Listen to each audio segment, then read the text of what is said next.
T with T on this Talk Therapy Tuesday.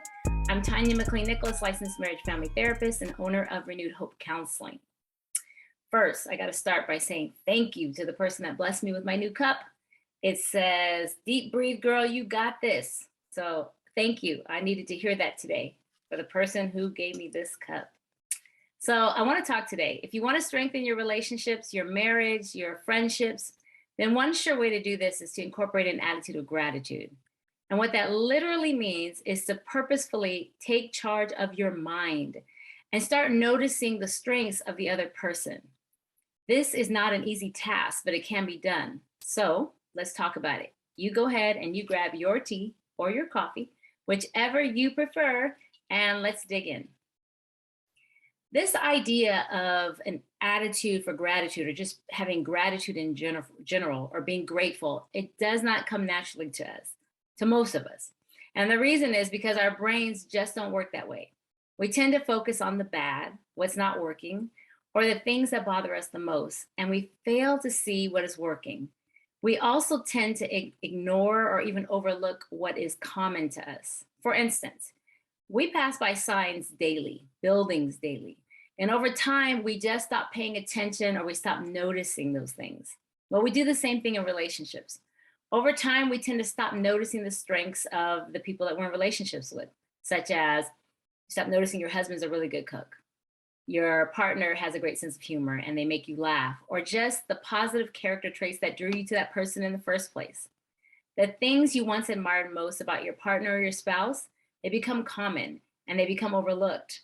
And you might spend more time focusing on what your partner's not doing and overlook what they're doing. So during this holiday season, I would like to challenge you to create a new habit, and that is to take charge of your mind and focus on what is true, what is noble, what is right, what is lovely, what's admirable, what's excellent, what's praiseworthy.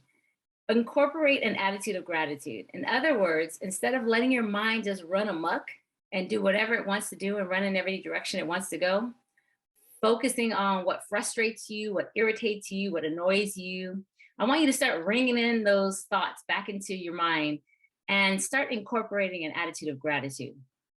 You can deal with those negative thoughts later, or you can deal with them in counseling. In order to have an attitude of gratitude, it's going to take and require a few things from you. So, one of the things it requires is intention. Because it's so easy to overlook or forget or ignore the positive, you have to make it a daily effort or part of your daily routine to notice. You might want to make a commitment, no matter what's going on, to write down at least one thing that you admire or appreciate about your spouse or your partner.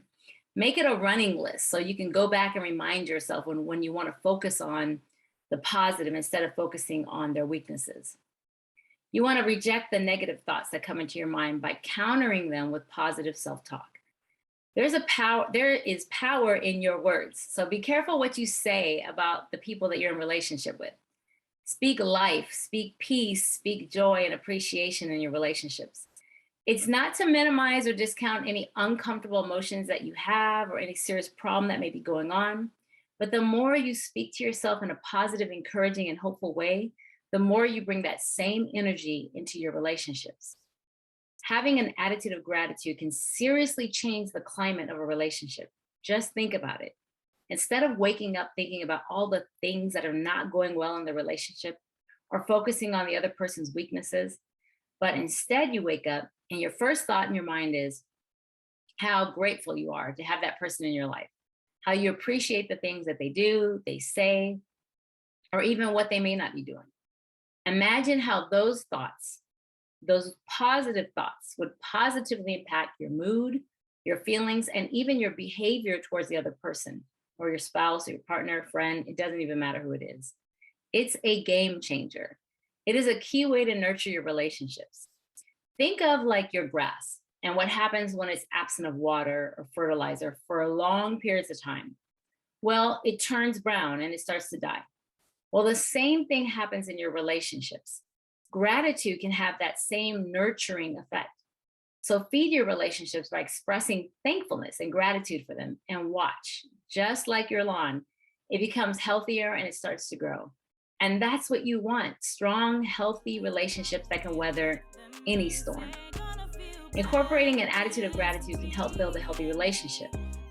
So get started today. Build those healthy relationships by incorporating the gratitude and the thankfulness for them. Well, that's it for today. I hope that you enjoyed your tea with tea on this Talk Therapy Tuesday. I'm Tanya McLean Nicholas, and I hope that you have a great day.